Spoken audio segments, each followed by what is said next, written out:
Hello, everybody. Very good morning to you here in the UK, and welcome to today's webinar, which is called How to Influence and Develop a Strong Health and Safety Culture, which is sponsored and in association with Notify. This session is broadcast by SHP. We're part of Informa Markets, and this makes up our Webinar Wednesdays programme. So my name is Mark Glover. I'm the editor here at SHP. Before I start, as ever, I just want to raise a couple of housekeeping points with you, so you can guys can get the best of the software and the technology as we go along. So firstly, the webinar we really want, and particularly this webinar, is to be interactive. So as ever, you'll see there's a suite of widgets at the bottom of your screen. It allows you to learn about today's speakers, download resources related to the webinar, and share the webinar on social media if you wish. As mentioned, we're really keen to get your thoughts and questions and comments as we go throughout this webinar, and I'll come on to the interactivity of that in a bit. But you'll see there's a Q&A widget at the bottom of your screen that will allow you to participate, send in your questions. We've got someone behind the scenes who will be able to filter those questions, and we'll get those to our guests.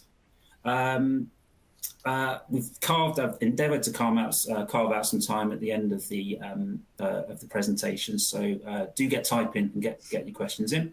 Post-event, there will be a full recording of today's webinar available for you to listen to back on demand, and I think it'll be emailed to you within the next couple of days.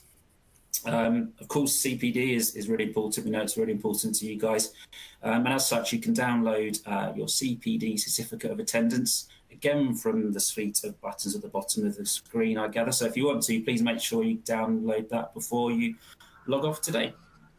And finally, at the end of the webinar, you'll be prompted to complete a survey on your experience today. It's really important for us because it helps us carve out and steer our content going forward as well. So if you have a few moments just to give us some feedback, that will be great.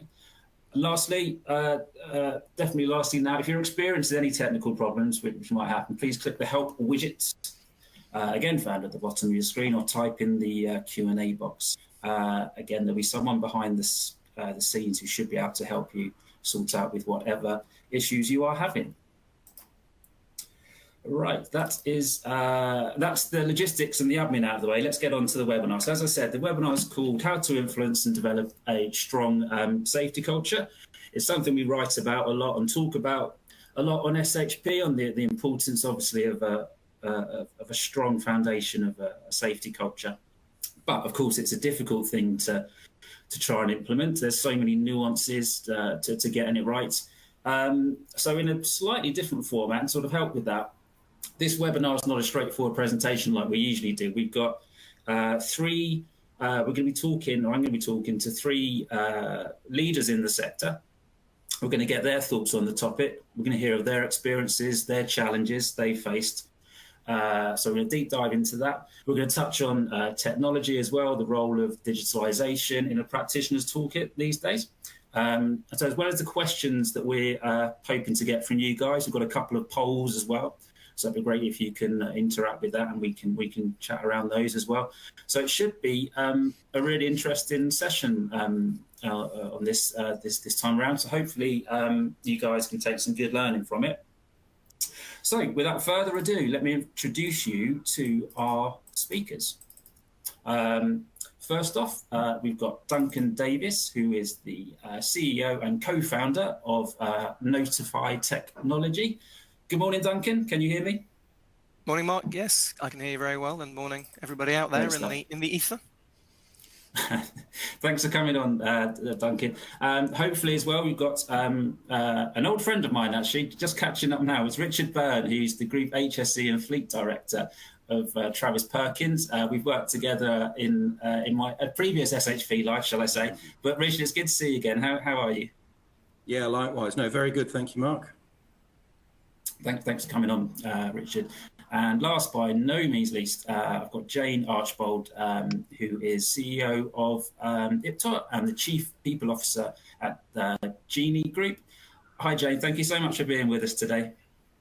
Morning. Good to see you guys. Right. So let's crack on. So as I said, this is a pretty much a nice, really good Q&A that we've got set up. So I'm going to put these questions to the guys here. I'm going to come to you if I can first, Richard. As I said, this is about it's a good start for 10, I think, and I ask a lot of people in the sector what they do like about the role. But what do you really love about your role, Richard?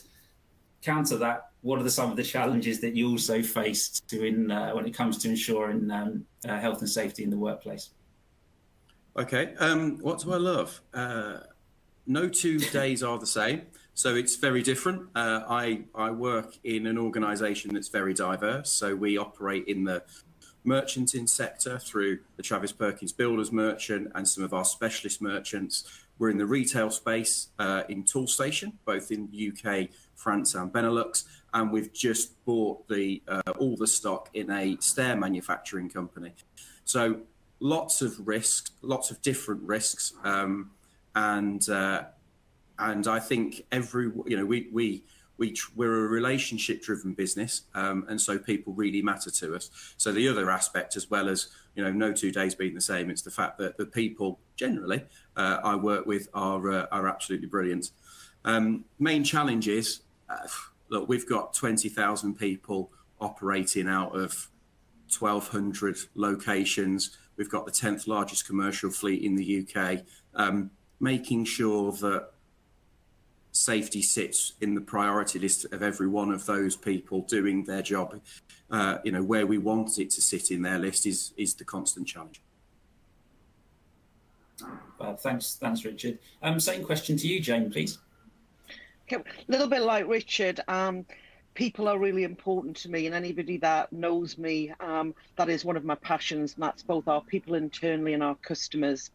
And again, like Richard, the diversity, no day is the same. And I'm now, since back end of last year, wearing 2 hats. So my role was CEO of Iptor, which is a software business headquartered out of Sweden, but with a global presence. And we're now part of a larger group called the Genie Group, which is a Munich headquartered business. And I'm wearing the hat of Chief People Officer. So creating a culture across a number of different businesses. Now we're growing, so 2,500 employees, but we're integrating and adding businesses every month or so. So there's a lot going on right now. So from a challenge perspective, especially when it comes to health and safety, given the diversity of our cultures that we're in, I think 25 different countries, there's a lot of different policies and processes which make it challenging in addition to the culture.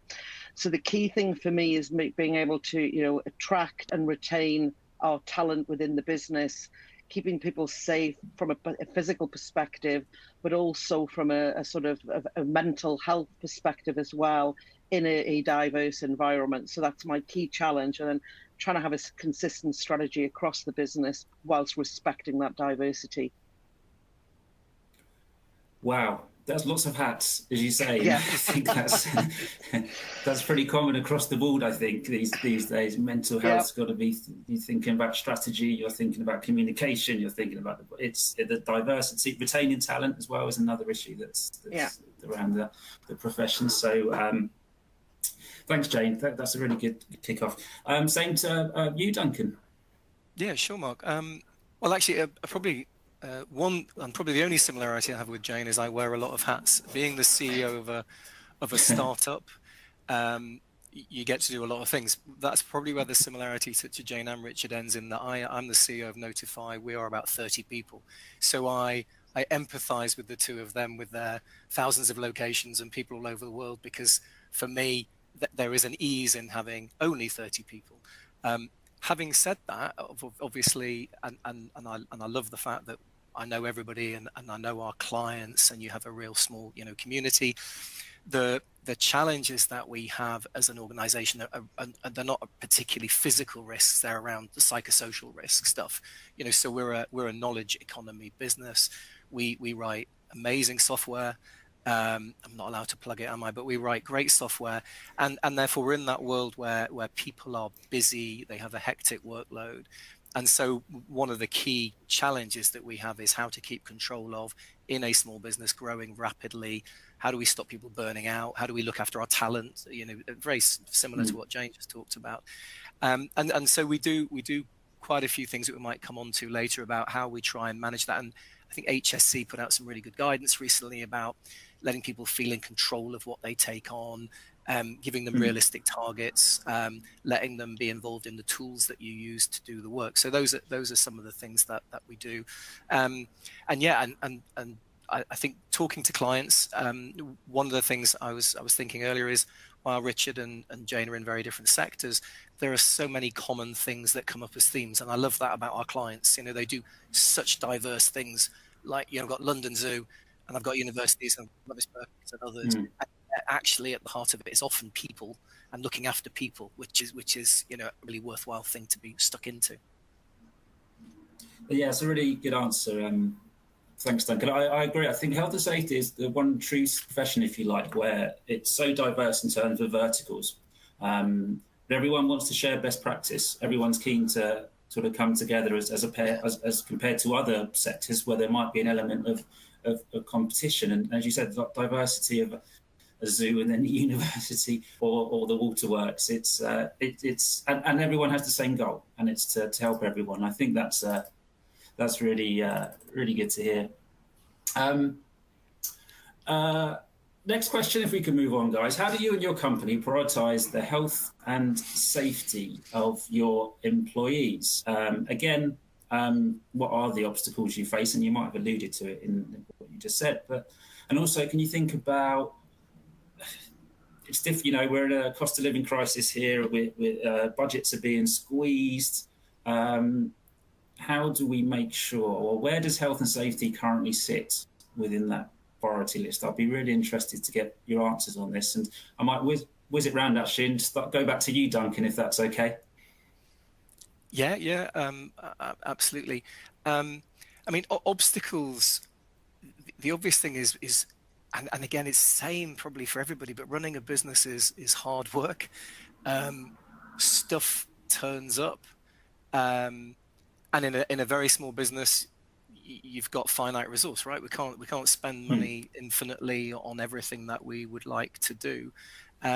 So you've got the fact that you're a startup and you need to be careful with money, and then you've got the obstacles of just real life, operational real life gets in the way. Things turn up, customers need stuff quickly, etc. So those are the obstacles. In terms of where it sits in the priority, for me, it's embedded in our values and our culture. So I talk about it. Maybe the team would say ad nauseum, but every quarter we stand up, we do a retro on the quarter that's been and what's coming up, and I talk about this stuff regularly. We do a pulse survey with our people. So as I said earlier, with psychosocial risk probably being the key thing for us, we try and temperature test regularly how our people are feeling and what we can do to help. So it still remains as a priority for us. And then we use structures, things that we call objectives and key results, which is probably a fairly commonly known program, where we try and make sure that we're prioritizing the right thing. And within that is health and safety, well-being, and other programs that we keep on the radar. And difficult economic times, we're looking at our costs like every business is, but it's so fundamental to a knowledge economy business that you need the people to be at their best. It's a bit like a sports team. You wouldn't start saying, well, we won't invest in training the team and keeping them, on board. So we'll continue to invest as we were before, really. Sure. Yeah, that's a good analogy, actually, Duncan. The sports team, it is an investment, isn't it, in terms of training. And that's how it has to be viewed, I think. Richard, I saw you nodding there, actually. Shall I put this question over to you now? I'll make a note to try and keep a straight face in future then, and maintain my poker face, Mark, so that you don't come to me. Yeah, sorry about that. Couldn't help it. No, it's fine. Don't worry. No, look, that resonates, actually, what Duncan was saying there. I think... So I'm fortunate. I work for a very values-driven business. So one of our values is we care. Ingrained in that is that we want everyone to go home safe and well every single day. And actually, that was what really kept us honest during COVID, if I'm allowed to mention that word. You know, when we were facing the difficult questions that we were facing as a business, you know, we went back to what are our values, what are our key principles that we're going to stick to. So I think the moral compass in our organisation's pretty strong, you know, but that hasn't, and the currency for safety is really rich, but that hasn't happened overnight. There's been a lot of hard yards. We have learnt the hard way, and we've got some scars as a result. I guess my challenge really is, how do I keep everybody across our organisation going in the same way? I haven't met anyone in this business that doesn't want to achieve excellence in safety.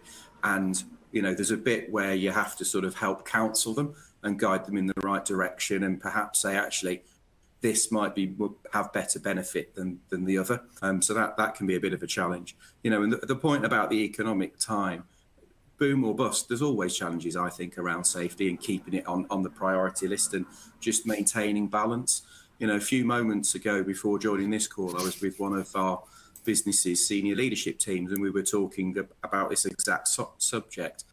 And actually, we've got to do X, Y, and Z safely. And that's the shift I've noticed over the years. And, you know, and for me, that's one of the measures of success culturally, is if we say we've got to do safely, or people work safely, even when no one's watching them. It's those little bits that just give, those little bits at the end that just give me the warm feeling that we are moving in the right direction. It's interesting what you say, Rich, and you know, just come out of a meeting with a senior leadership team, and that's important, isn't it? I alluded to it before, of having the ear of the senior leadership team. It's a big part of culture. It's difficult, you know, for some smaller companies, the larger companies that do have that buy-in. But I guess it's something you've probably had to learn over the course of your career, how to communicate upwards. Absolutely, and how to manage the message so that you get the message over that you want to get over and elicit the support that you need. And I think my biggest, I've probably got two learnings actually that have really helped me. The first is to make it real. So I have, you know, we all of us will have to submit KPIs for a paper or whatever. Yeah. But my role when I go into those meetings, I believe, is to try to bring that bring that alive with stories. So I spend quite a lot of time, as do my team, out in the real world, trying to find ways to tell our frontlines colleagues stories. So, you know, this is what's happening in Pontypool, for example, and try to help those numbers come alive. The other thing is, decisions are very rarely made in meetings. I learned that a long time ago. There's a lot of stakeholder engagement that needs to go in. You know, never go into one of those things when you've got a half an hour slot. Expect a big decision to be made, because it probably won't be. You've got to work. You've got to work your stakeholders. Sure. Yeah. Good point. Again, it's going back to those hats, isn't it? And those hats that you wear when you communicate. So I'm going to go back to Jane, who has many hats as well. Yeah. Does this resonate with you, Jane? It does. I mean, all of it's resonating. But a couple of points from my side. Yeah. The Genie Group has been bringing together a lot of different smaller businesses, and we're making acquisitions every few weeks. So my role as Chief People Officer, it's really important to get some consistency within that, and not always easy. To Duncan's point, you know, we're acquiring in some cases very small businesses who have got so many things to do, and especially on post-merger integration, that often, you know, the health and safety, the well-being of their people kind of falls down to the bottom of the list because there are all these other priorities. So my role is talking to people, constant communication, not always in the boardrooms, but making sure that people are our biggest asset in any of the businesses that Genie has, and making sure that those people are, you know, safe and healthy and can then perform at their highest opportunity is super important. So have we got a consistent approach across all of the businesses right now? No, but that is one of my number one priorities with my Chief People Officer hat on, completely backed and supported by the board, and then giving me the freedom to sort of implement that in a timely pace that can sort of be adapted and implemented. But it's educating leaders. So when I'm hearing Richard say he's just come from a leadership meeting, now I've got a meeting this afternoon with one of our new acquisitions in Germany. They're going to need a lot more help, in particular on their managers and their leaders dealing with mental health issues and well-being. How do they spot that, and so on. So not every day is different, so there's some common themes, but making sure that as a leader in the business, we're constantly pushing this and talking about it and getting it on everybody's agenda is super important for me. Thanks, Jane. And yeah, that's really insightful and interesting. Your meeting this afternoon with Germany, as you touched on before, that's a whole new level of communication, isn't it? So, and something to think about. Right, we've got one of our polls now, which is on priority. So, what is the primary factor that would influence you as a leader to make health and safety a top priority in your organisation? If you guys in the audience want to click A, B, C, D, or E, an incident or event. A, employee feedback, more available budget, more time resource, threat of non-compliance, or other. So let's just wait. There's quite a few of you out there, so we'll just wait for it to just come through.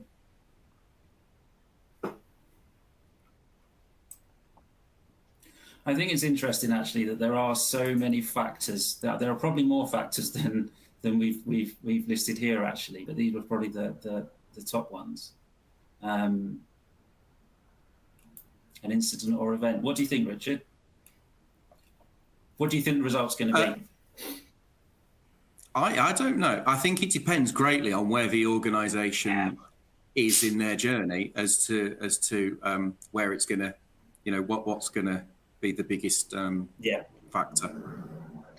I'm going to go with a punt on time, because I think time linked to priorities. This is one of the things I see, but a bit like Richard, it could be anything, and depends on where people are in their sort of implementation. That, for me, what I'm hearing is time is the biggest barrier, and just how you prioritize this with everything else coming in on a daily basis. I think that's a good shout. Absolutely. Let's see. There's no prizes for this, by the way, guys. Sorry. Isn't the answer always B? Feels like there needs to be a drum roll for the answers. Yeah, we're working on that. That'll be next time. Okay. The interactive one. Right, we'll just get a couple more, because then we can get half. If we get half the sample, then I think we should get an idea. So hang on, let's click through now. I've had just over half, so let's see what people have been saying. Ooh. Excellent. Interesting. Employee feedback. This is actually quite, if I can comment on this is pretty interesting. Please. Because something that we've been really pushing, and one of my big learnings from my role at IPTOR, is getting people to be really open and honest. So, there's one aspect of the health and safety aspect where you've got all your policies and procedures, and sometimes if something's happened and people are worried about it, so let's say there's an incident, and we're not big on, we're not out doing construction sites or anything, we're in an office environment, but there are things that happen, and people in the past, in my experience, have been sort of trying to keep that under the carpet and let's sort of brush over it. Encouraging people to really share, being open and transparent about that, and then what can we learn from it, super important. So actually it's great to see that employee feedback is coming out so strongly, and I think as leaders, encouraging that sort of open door policy for people to talk about these things and share, really, really important. Yeah, 100%. I totally agree with you, Jen. I think it's almost about empowering, isn't it? Giving someone employed the opportunity to speak rather than hitting them with a stick and saying we need to get our figures right. Right, thanks for getting involved, everyone. That's really, really interesting in insight there. Let's continue with the interviews. Guys, we read in here a great deal about the importance that leadership plays in driving a culture of health and safety within an organisation. But from your perspective, what role do your employees need to play? And I'll throw that over to Duncan, if I may. Yeah.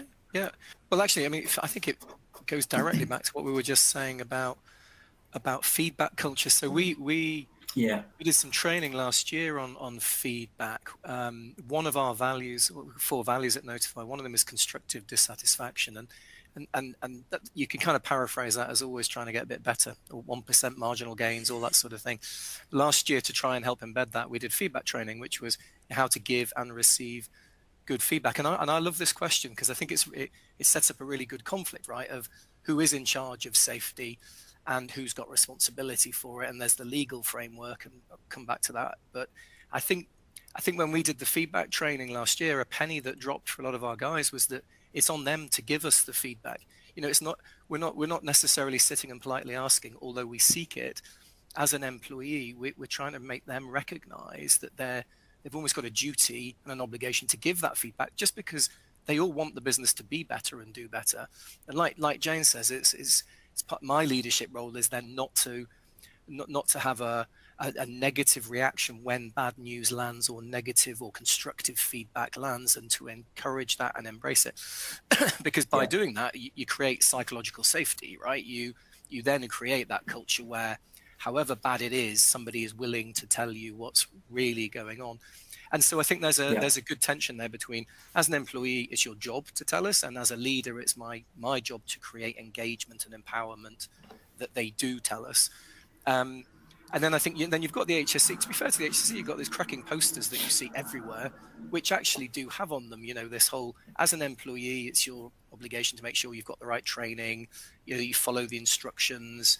I think you've got to flag if you think someone's at serious risk of harm. So I think that's one of the elements that employees play. And in our organisation, again, it's a small organisation, but I'd also question what leadership means. You know, in my organisation, I'm looking at my managers as being leaders, and actually them helping drive the messages from the very coalface, because often it's your people that see where the problems are. And if they can talk to the managers, and if the managers are the leaders, then you deal with those problems and you put the fixes in place, or you grab the opportunity much more quickly than if it has to float up this sort of command and control hierarchy, which I don't really like as a structure. So, employees are a massive part of it, but you've got to create the right environment. I think that would be my summary of that, Mark. Sure, thanks, Duncan. That's great. Richard. I think they play a massive part, frontline colleagues. Dare I say, equal or greater than leaders in many ways.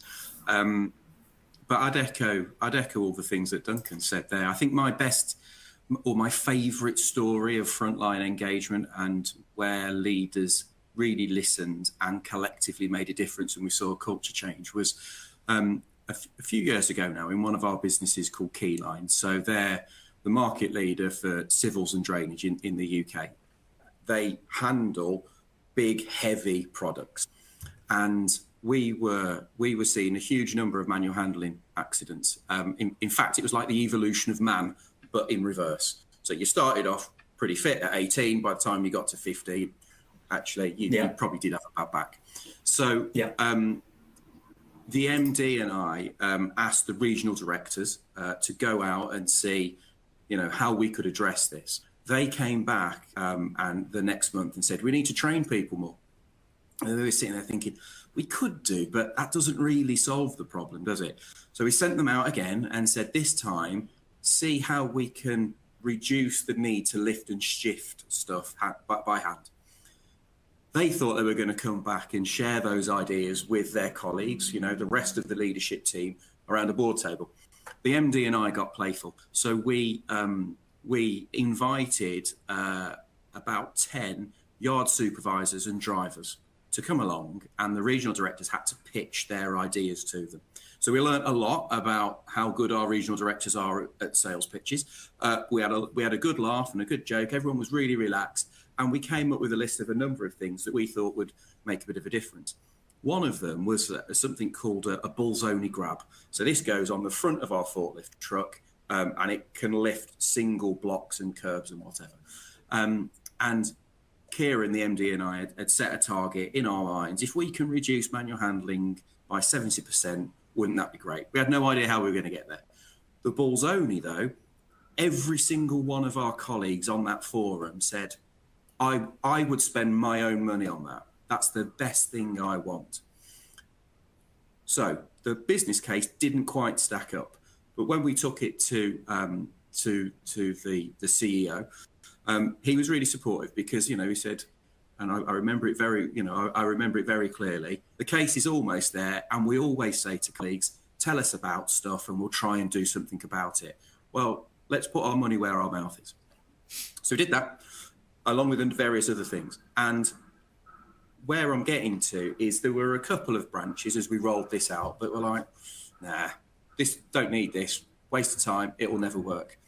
Rather than us as a leadership team pushing it out and saying you will, or we're taking it off you, or whatever we might do, try an extra training, all that stuff. Okay, fine. Gary from the branch down the road, go and spend some time with him. Go and see how he uses it. And if you still don't want it after that, let's have a chat. Guess what? They all came back wanting it because they saw how it was used. Frontline colleagues were talking to their colleagues. Peer-to-peer relationships really drove it forward. And the best of it is, we reduced manual handling by 75% in the end. Efficiency went up. But you know, the real best of it, I remember going to one of our branches, Keyline in Sutton in Ashfield direction, Kirkby in Ashfield, sorry, which is between Nottingham and Mansfield. And I talked to a guy called Chris. Chris was the chap that always had to lift these products. And I said to him, what difference has this bulls only made to you then? He went, well, I can go home and play with my grandkids now. My back doesn't hurt. Cool. All because frontline colleagues were given that opportunity to say, that's silly. We wouldn't do that. That we love. And the leaders were big enough and strong enough to say, we're going to back you. Never let them down. And we've taken that approach in a number of things thereafter. Great. Thanks for sharing that with us, Richard. When I started this webinar, I said, I was going to make this difference was the audience are going to find out some of the challenges and the real life things that you put in place to help. And we really appreciate you sharing that, Richard. I think so many things to take from it. One, it's just integrating people. There's no hierarchy. Everyone can communicate, and you've got to encourage that hierarchy. There's no one better than someone else. But as ever, it goes back to the sort of nuts and bolts of it, if you like, that quote from the chap saying, well, I can go and play with my kids now. And I think that, for you, that's the best result, isn't it, really? Your stats, your efficiency's gone up, but Gary is going to go and play Lego with his son a bit later or what? Absolutely. I mean, look, I bet most people on this call in the world of safety, we've all got our why we get out of bed in the morning. That's my why. And we don't always find those examples, but when we do, we should celebrate them and remember them. When we're swinging our legs out of bed at 5:30 on a cold January morning to go to work, that's why we do it. It's for the Chris's, for the Anns, for the Ahmeds of this world, to keep them safe. That's why we do it. Great stuff. Thanks, Richard. To you, Jane, can you really interested to get your thoughts? How can I follow that great story from Richard? Let me share actually a little story from me, and I'll keep it quite simple. And what I sort of pushed the message, and particularly again during COVID, when I was responsible for the IPTOR business, is really emphasising, because a lot of our countries, actually in Sweden, didn't go into lockdown. So we had, the whole of the UK all working from home. We had Sweden. I was put a policy in place saying we don't want people to go to the offices because we're not going to be able to look after and keep everybody safe in the same way. So really making sure that people are aware. But this was about this, back to what Richard was saying about peer-to-peer relationships, in the sense that people looking out for themselves were looking out for each other. So this little story, we closed all of our offices, said nobody's to go to the office, you're going to have to work from home, made sure everybody was fine with that. But then we found out that there'd been one person going into one of our offices that was closed in the wilds of Sweden. And that actually could have created a massive health and a safety issue for that person. But they were chatting on a Teams call to one of their colleagues, and the guy said, "Well, no, I'm in the office. I'm not going to name which office it is because from a confidentiality." But the peer-to-peer conversation emerged of, "What, are you there all on your own? And this office has been closed for months. There's, what about, hazard issues, etc." But in addition, but actually that peer-to-peer conversation throughout something else. And the reason that the person was going to the office is they were actually having real mental health issues, being stuck in a home environment that was not brilliant. And had they not had that conversation with their colleague, it would never have come to light. And the colleague encouraged the person to talk to their manager. The manager dealt with it in with a lot of integrity. But if that hadn't happened in that conversation, this person, I dread to think what could have happened. Them walking through snowdrifts, a 2-hour walk to the office is what they were doing, and sitting there in an environment all by themselves, which actually was unsafe. So that peer-to-peer relationship, encouraging people to be open and looking out for each other as well as yourselves, both physically and mentally, I think is just very, very important for us all. Yeah, 100%. Jane, thanks for that, Sharon. I think, we sort of now we reflect a little bit back on COVID and the effect it has and had, and people working from home, and how how people are suffering. But it was difficult. I'm sure there are people that are still suffering from it, and I think as practitioners, it's something the profession is getting better at, is being aware of those bigger pictures. Certainly, I think from Richard, when we worked together. On my first time back on SHP, it wasn't discussed too much now, but having come back in, it seems to be a bit more both, strategically as well. I think there are challenges around it. How do you measure it? But again, it's about doing the right thing, isn't it? So that's really pleased that you've raised that for us, Jane. Thank you. I'm going to move on to the next question. I think this is a wonderful webinar so far, so I'm hoping that we're going to push along a bit, so there's not. So we're not going to run out of time. We've got a few more slides to go, which is great. But let's go on to the next question. And I'll start with you again, Duncan, if that's okay. What gets in the way when you're trying to develop a positive safety culture? And how have you been able to overcome those obstacles, Duncan? I think, it's sort of mentioned some of this earlier, I guess, Mark. Real life gets in the way, but real life has got really quite complicated. So we talked about COVID. How many organizations in Q1 of 2020 were in the middle of planning some fantastic safety and well-being programs that we were going to roll out over the year? And then on the 23rd of March or whatever it was, we didn't know if our organizations or our people were going to survive that long. It was quite an existential threat. And then we've come out of that. And then getting in the way of real life is war. A ship got stuck in the Suez Canal. That caused complete carnage, bizarrely.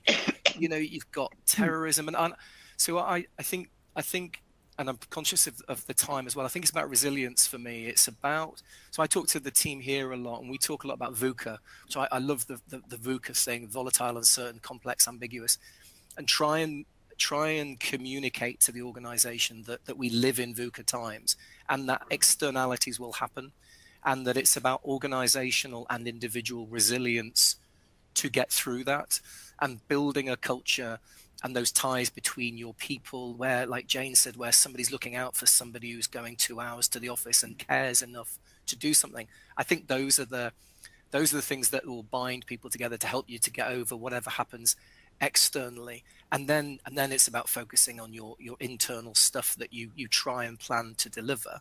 And I've got all sorts of different people, even in only a 30 people business, people who really struggle with the outside world changing plan for you. They like a plan, they like to be sticking with it, and suddenly something comes along and upends it. It's quite hard mentally for people to think, well, this week doesn't look like last week. And I think we're still seeing that impact of COVID, where it just suddenly changed all the plans. So resilience would be, I think, building that in organizationally and individually is a key way of overcoming the stuff that turns up, and safety would be no different to me than any other part of your business.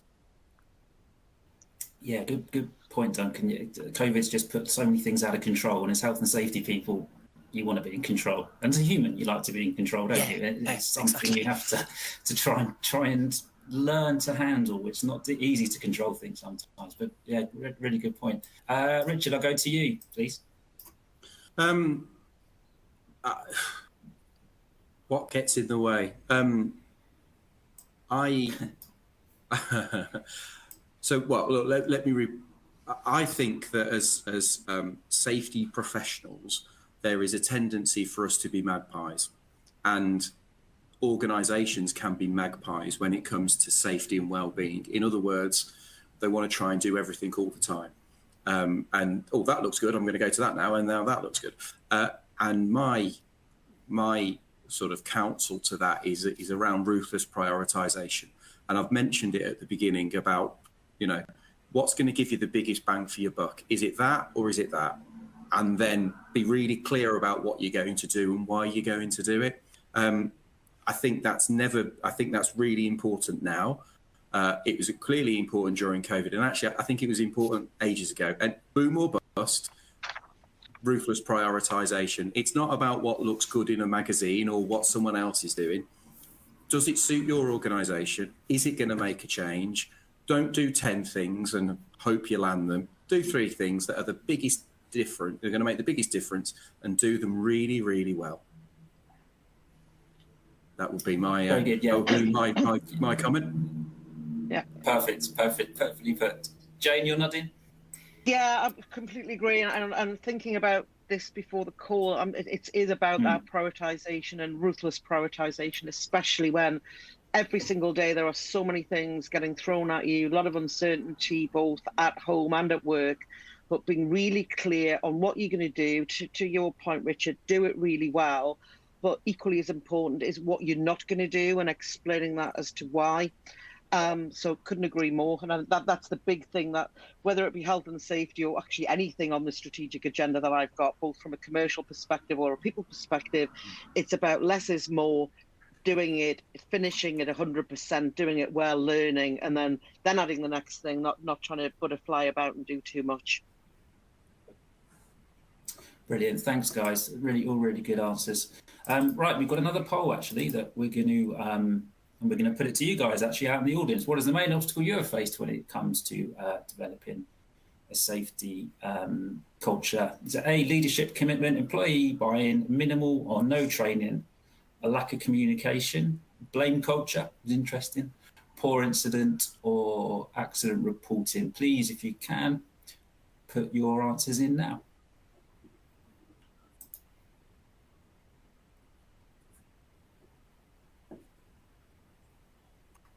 Where do you think this is going to land? Duncan, I'm going to put you on the spot this time. I'm going to say sorry. It's ruthless prioritisation, actually, but so too many other too many magpies. Maybe that would be. But if in these answers, well, I would guess leadership commitment, but I think I would have guessed the same answer as Jane last time, and that didn't turn out. So it feels to me like there's often a sense of our leadership really committed to these things. But yeah, so I'd go A. Yeah, sure. Go on, Richard. What do you think? I'm going to go blame culture. I just think that sort of thing is deeply ingrained in organisations' sort of history, and stories are erased, whether it's true or not. I wonder, but we shall see. Do you think that, Jane? Yeah, I think blame culture. I would agree with Richard, but yeah, let's see. Let's see. Is there a prize for us, Mark? Oh, yes, there is. We're working on budget. Brilliant. There we go. Fantastic. That is interesting. Right. Thanks everyone who voted. It's really, really good to get your insight. Let's move on to the next question. Conscious we've got about 15 minutes and also hopefully some questions that we can answer as well. So next question, tell us about great examples where safety effectiveness has improved. Good question is, how was that tracked and evidenced? And Jane, can I start with you there? Yeah, and let me build actually on the example I used before. So when we were highlighted to this situation, the person going to the office, it was apparent that firstly, we needed some better policies and procedures. We need to communicate what those were. But we then chose at that point to implement a digitalized process where that person had to, if somebody was going into an office, they, especially when we didn't have the number of employees there, they needed to log certain things, and we didn't have that before. It was manual. They would write stuff down, or they'd send an email to someone. So we digitalized that by people saying, yeah, yes, I am going to one of the offices, even though it's not allowed. That would then get an approval process, so we could track that, and then we were able to track any improvements that needed to be made. So that was something we'd never thought about before, being that we're predominantly office-based people.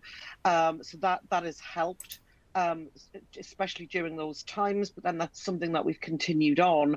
So even now we've got much more of a hybrid working model with a lot of people working at home, some people going to the office. So we're using that same process to be able to look at how we can keep people safe, both home working and in the office, and then review that. We're actually reviewing that, not in all of the businesses, but where we implemented that at IPTO, for example, on a weekly basis, we're reviewing, you know, what's that information telling us, what's working, what's not. So probably not as great an example as Richard, given, you know, the sector you're in, but that's something that it has made a difference, and absolutely convinced that that's helped us keep people safer. Brilliant, thanks, Jane. Go to you then, Richard. Actually, yeah, Jane, I think it's horses for courses. You know, that sounds like a brilliant example for the people in your organisation, and for the work, for the inherent risk level associated with what they do. But, you know, some of my examples, if you're in the rail industry, you might sit there and think completely different scale. So, you know, I thought it was a great example. Mine, so look, excuse me, let me just talk about something that we did in one of our other businesses, BSS, who provide heating and pipeline solutions for commercial and industrial customers. Effectively, it was a safety program around how can we store and handle product differently. Made various changes. It was all frontline colleague led again, so there's a bit of a theme here for me. Frontline colleague led with a bit of a framework. So we said, look, these are the parameters you can work within. But it's got to be right for your individual unique setup. As a team, work out what you're going to do. They did that over a period of time. We did some time and motion studies before and after this program, and we managed to create, we estimate, about 12,500 extra colleague hours. So we freed up about 12,500 hours on an annualized basis that the business said, that's brilliant. We're going to use that to focus on customer service. And guess what? We had a much safer organisation. We were far more efficient in our operation, and I saw an 80% reduction in my LTIs as a result.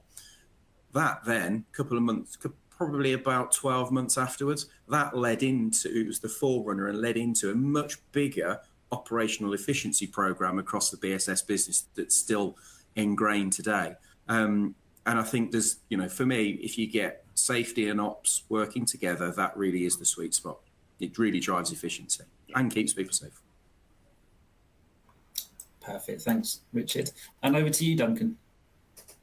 I think given our age as a company and our size, I think that we're probably limited in the number of brilliant safety effectiveness examples I can give. The obvious one would be we started doing pulse surveys of our employees every 3 months, and that gave us some great insights. But like Richard was saying, you ask people what they want, they tell you, you give it to them. It's amazing how good that works. So we brought in benefits. We invested in things that they could use in terms of private medical type cover and things like that. So that's been really effective, and we've improved our engagement numbers with our people. And then loads of examples with clients. As you can imagine, I can't really, it's not for me to talk about their successes. I think one that sticks in my mind that I always remember is the MD of one of our clients that works in infrastructure, gnarly projects down in London. He would go and see his gangs, midnight, 2 a.m. when they were doing the night shift, and he would buy them pizza and he would sit down and have have food with them and talk to them about safety. And I always thought, what a brilliant thing to do, right? Go to where your people actually are doing their jobs and engage with them and do it in a relaxed environment. And consequently, you know, that organization has really efficient and productive projects, very good safety record, but actually it proves to them that safety pays in terms of an ROI. And I think that's a really, I love that one. And it's so simple, right? Go and buy lads a pizza and the ladies, I hope, a pizza. So that's my example. Yeah, really good example. It's so simple, isn't it? Just having some pizza and a cup of tea and a coffee with someone. How you doing? You okay? Yeah. What do you think about this? Oh, just it sounds so simple, but it's obviously not. But it's that when you strip it all back, perhaps it could be. Guys, right, we're going to go into the last poll now, and then I think we're going to go straight into a Q&A after that, actually, because there are some good questions popping up. So let's... the question around digitalisation, health and safety processes, which is something that's coming up a lot more now. So the question is, guys, how important is digitalising health and safety processes in achieving your health and safety objectives?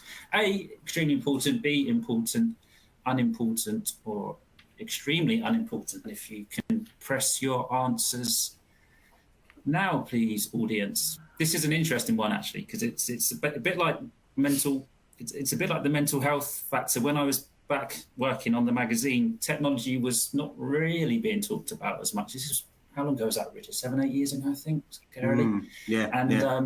You get a PDF or something, or someone, that was the extent. And now there are so many great forward, much, not to like you guys, what you're doing as well. And it's now become a thing, I think, of, again, needed and sort of having it's another hat, isn't it, Jane? It's how do you talk to someone about technology? And I'd be interested to see where this one lands, actually, if people are adopting it well. So let's click now. We've got a good sample.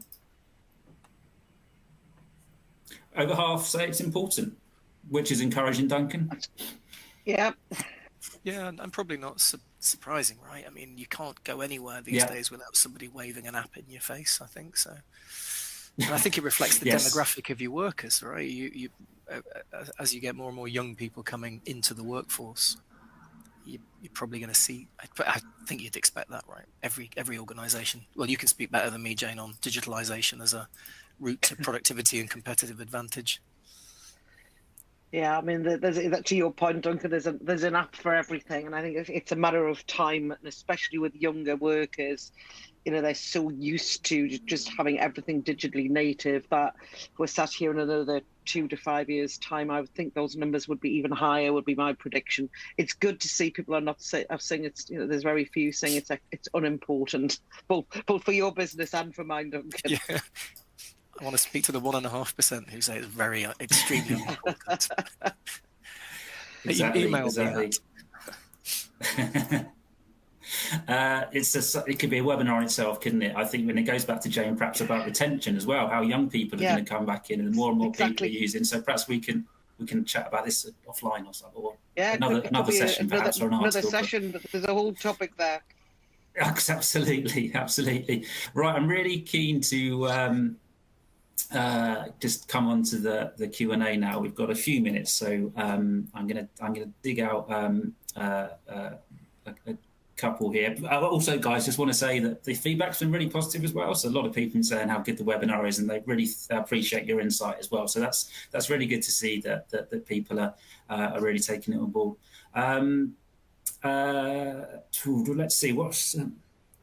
I'm going to put this one to Duncan, actually. What recommendations do you have for convincing a challenging leadership team to start prioritising safety? And that's from Molly Oxley. Oh, good question, Molly. If you don't mind, Duncan. I really wish you'd asked Richard, but I will start. In fact, I'm going to put it to Richard Byrne. Brilliant. Thank you. Oh, thank you, Duncan. Thank you, Duncan. Yeah, very kind. Seamless. Wow. Definitely.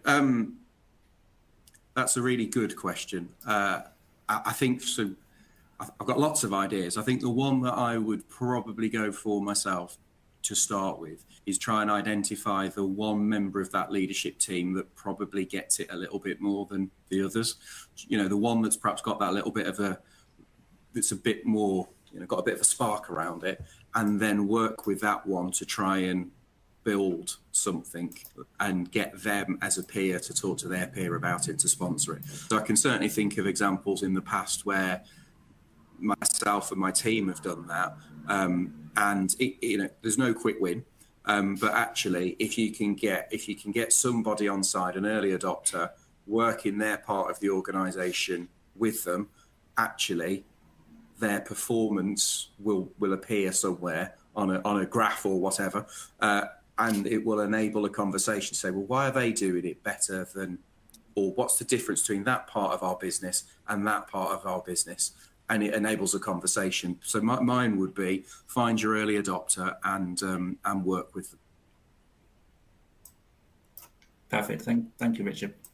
It's been told behind the scenes that we can actually, if okay, we can carry on for usually we have a hard stop in about 5 minutes, but we can go on a little bit longer if you guys are happy to do that. Conscious of other deadlines and things, but as long as all the hard questions, Mark, are addressed to Duncan. That's absolutely of course, yeah. That's half of the course, Richard. Yeah, that's clever software we got here.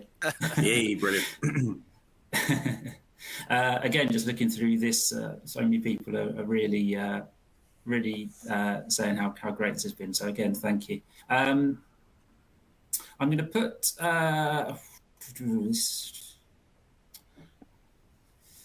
another one here, actually. How do you manage when the culture shifts? So it's interesting how a culture shifts. And what do you think are the main triggers in causing the safety culture to change from positive to negative? I'm not going to ask anyone particular, but would anyone like to pick that one up?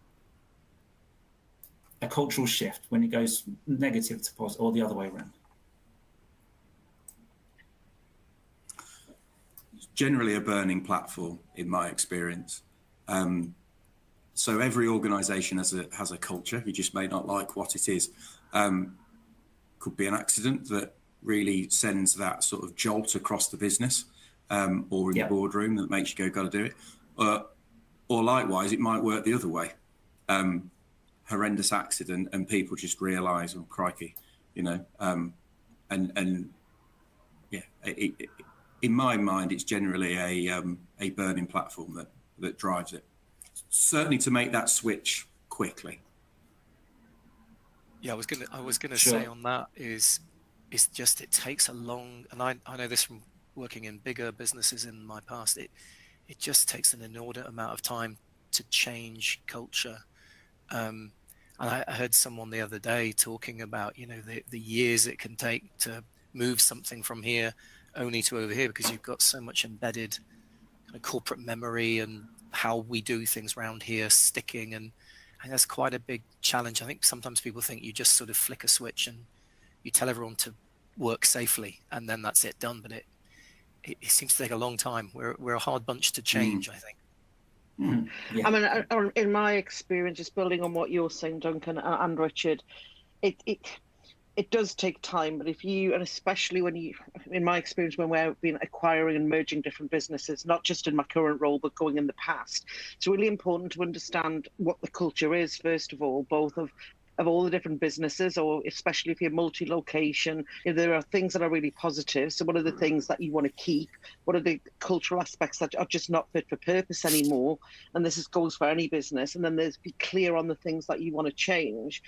And then to your point, Richard, when you gave the example earlier about getting a leader in the team who really gets it and is wanting to drive forward, if you can get around 20% of people across the business really behind shifting, then they can drive and take other people with you. And that's the only where I've ever seen it work fairly quickly. And when I talk quickly, you're probably talking 18 months to 2 years in my experience for a larger organization.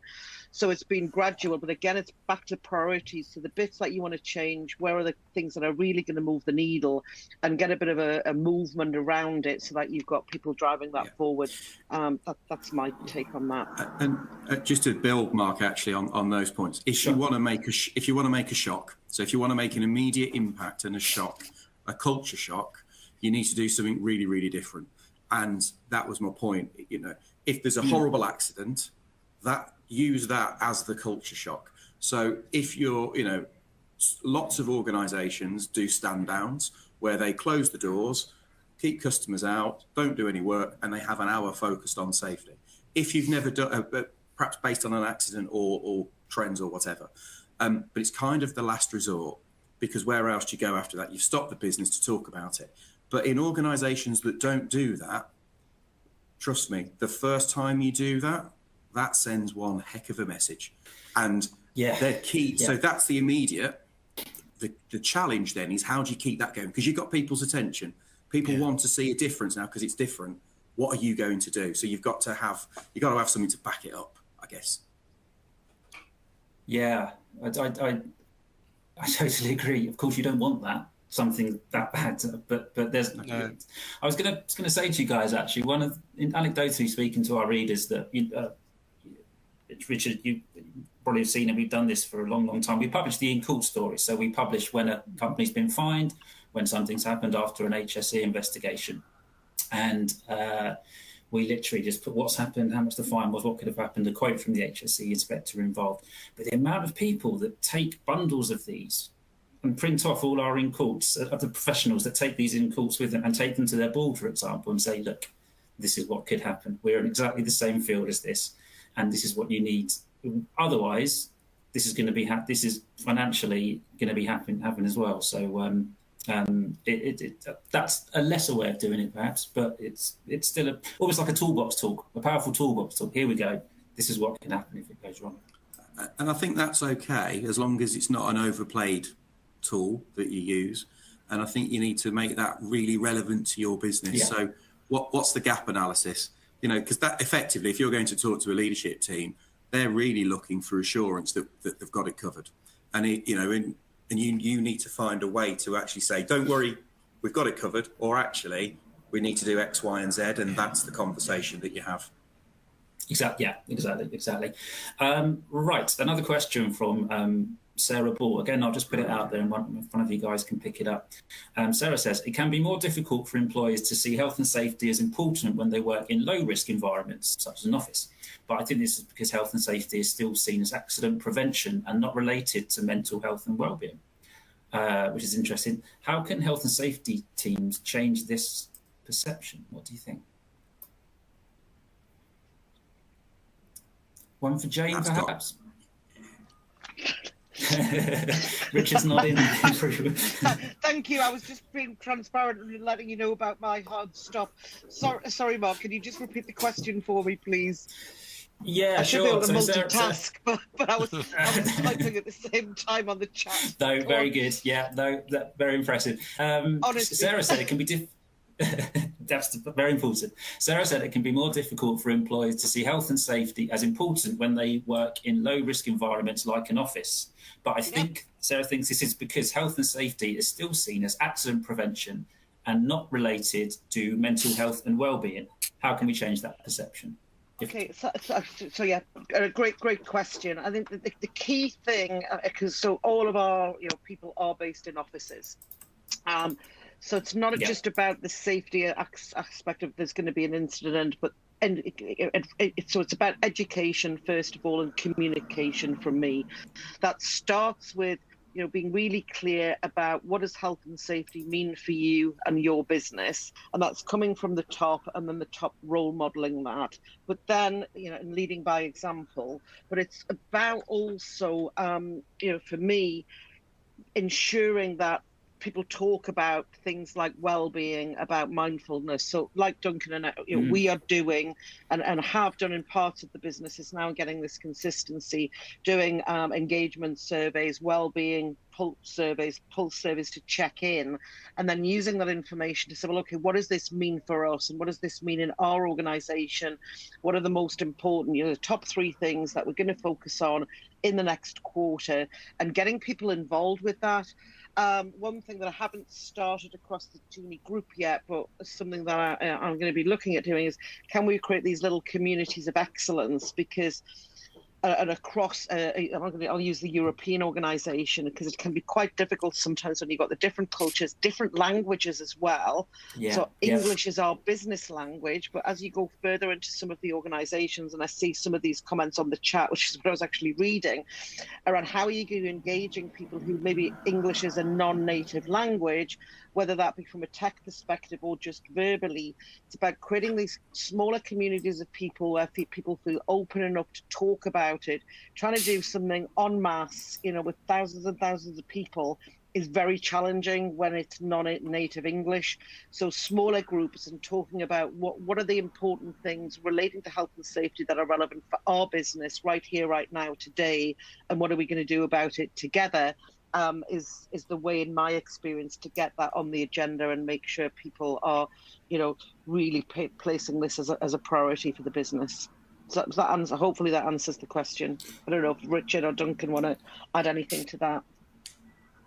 I think that's a great answer, Jane. I was going to say, just changing perception is about being out there and communicating. So it's, I think, very much what Richard was saying before about getting good at storytelling. So if your health and safety team are there for helping with mental health and well-being, market that message into engagement, what they can get, and almost build up to case studies. So we've done these things now, it's created some good results, and then get that element of, well, they helped X, Y, and Z out in that office or that location. We just lost Duncan, sound a little bit. Dropping out a little bit there. We missed sort of the last couple of points. It was just the occasional word. No, but it might be the I think the headset. Yeah, I can hear you now. Can you hear me now? Yeah. I'm going to say it was a great answer, Mark. It was an excellent answer I was giving. I can tell by the it was one of my best. I used the phrase FOMO, which makes me very cool. But yeah. So it was about getting out there, but I'll let us move on, because I want to delay any more questions if you've got them, Mark. Sure. No, thanks, Duncan. Actually, to all of you, and it's, as I touched on it as well, mental health is pretty important to me as well. It's an agenda that I have on the magazine. I think it's really important. I touched on it a little bit before, that it's tricky to package up. It's tricky to communicate how, you can say you put apples on the table, or we're doing Smoothie Wednesday or something like that. But I guess it's also really is difficult to it's a psychology, and so I guess the issue is more about having the intention, or even having more of less of the stigma around it. And again, going back to communicating, I guess, for guys on the shop floor, empowering people to go, do you know what, I'm having a crap day today, and they feel confident in doing that. And I think we as the profession, we have not a lot of responsibility, but it's important for us to move that forward. I think that was more of a big sort of statement, really, but I'm pretty sure you guys align with that. Yeah, I completely. It's sometimes even the little things, so you can have it, a big program of this is what we're going to do around mental health, etc. I'm not a huge fan of that, being completely honest with you, because it's quite often the little things. Yeah. I'm going to give you an example of something happened to me this week. Please. So I was under pressure to get a huge document, loads of KPIs, big board report, and I'm needing some information from someone in my organisation, and they're not responding, and there's somebody that usually would be doing it. And I'm starting to get a little frustrated, thinking, what the hell's going on here now? In the past, without thinking about sort of mental health and so on, I would have pinged an email saying, look, I need this, I need it now, and you've missed your deadline. I didn't do that. I stopped and thought, this is unusual for this person. We had a check-in last week that it was clear what was needed and by when. Something's happened. So I took the time, and I was in a workshop as well, took the time to come out and call the person to establish what exactly is going on. And it turned out they were having a really big issue. This was affecting their mental health, and I was able to therefore understand and together find a way. Now, it's just a little example, but it's taking the time as a leader to do those little things, as well as having the balance between a sort of a big program. And I think more and more importantly, if you're in an organization which is very diverse, multi-language, multicultural, having those conversations one-to-one, checking in with people. There's nothing more important than that. That's going to help support people through the sort of the mental health and well-being issues. So just thought I'd share that. Yeah, no, thank you for sharing, Jane. Really appreciate that. Okay, we're going to 5 more minutes, and then we're going to end. This is a first, actually, so I think it's a sign of how well this webinar is going with all the questions and people. So it's good that we can do this. A lot of people as well are saying, can we have the speakers back again? So that's another something to think about as well. Duncan, can I put this one to you, please? It's from Elizabeth Kennedy, and Elizabeth says, how do we improve our leadership buy-in when we cannot demonstrate an uplift in finances with the work we do? A language that is universally understood more than safety. What do you think about that, Duncan? That's a great question. I mean, I'd probably start by challenging the question back and saying it's a bit like, you get safety wrong, this is the cost. And as you were just saying, you can print those things off from your website and show you what it costs to get it wrong, and it's quite sizable now. So I think that's one angle. And then boringly, as an accountant, because I'm an ex-accountant, so I used to be the CFO in the meetings saying, why do we spend money on this stuff? So it's a bit about knowing your audience and who to target and having the data to show something. I'm a massive, passionate believer that safety done well drives productivity gains and customer service and loads of other things. It just happens to be called safety, but if you do it well, you will have people at work more. You can sell that to your FD any day of the week. If we have fewer people off work because they're injured, guess what? We'll make more money. It's not. So then you need just the data, I think, to back that up, to say, right, we've got this baseline of how much absenteeism there is and how many people are off work, and we've done these programs in these places, and look, we've got more people at work more often, so we are doing better in that org. It is hard with safety. I have a real empathy with measurement, but I think sometimes we're trying to measure the wrong thing. And as I said, you've got many court fines now, and the CEO being in court is a really strong and powerful way of saying, we don't want to get this wrong, guys. So let's do what's right for the organisation and our customers and our employees if we want to keep them. Yeah, that's a really well answered. Thanks, Duncan. Last one, I think, and perhaps I'll put this to Richard, actually. And it is interesting, actually, touched on it a little bit. What are your thoughts, Richard, on involving senior management in incident investigations and encouraging them to take the lead? Why wouldn't you, I guess, would be my reply to that. If I think about the organisation I work for now, and certainly my previous two, if there's a lost time incident or a significant near miss, we will ask the regional director or equivalent to work with the branch manager and the safety team to carry out that investigation. And for those sorts of incidents, we have something called an incident review board. So this is where it will be chaired by the managing director of the business and the relevant safety lead for that BU as well. And it's not about redoing the investigation, because that's already been done.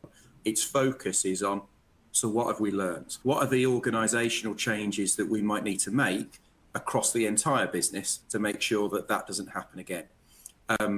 And I'll be honest, they're really, really insightful. And you sort of start off here, but you end up all the way over there. It's really powerful, and done right really makes quite a big difference. So, I think everyone in the leadership chain should play a part in it. It's just working out the right part to get them to play. Sure.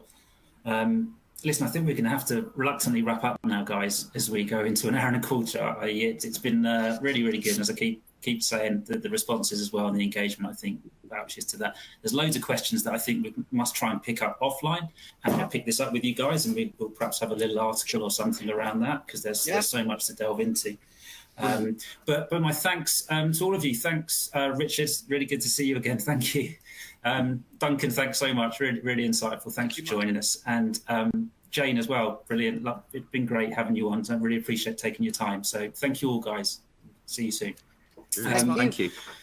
Bye. So that's it. So I'm going to start to wrap up now. So we have unfortunately reached the end of today's discussion. As I mentioned at the start, if you do want to download the webinar, you'll be sent an on-demand link. I'm reading off here. Will be emailed to you within 48 hours. Feel free to share that link with your colleagues as well. The CPD certificate, if you want to download that should be available to do now. And just as a heads up going forward, we're hurtling through our Webinar Wednesdays series now. We've got our legislation update is in April, which is always a really good bite size of what's coming up and what to look out for. So that's available to register for if you go to the webinar tab on our sites.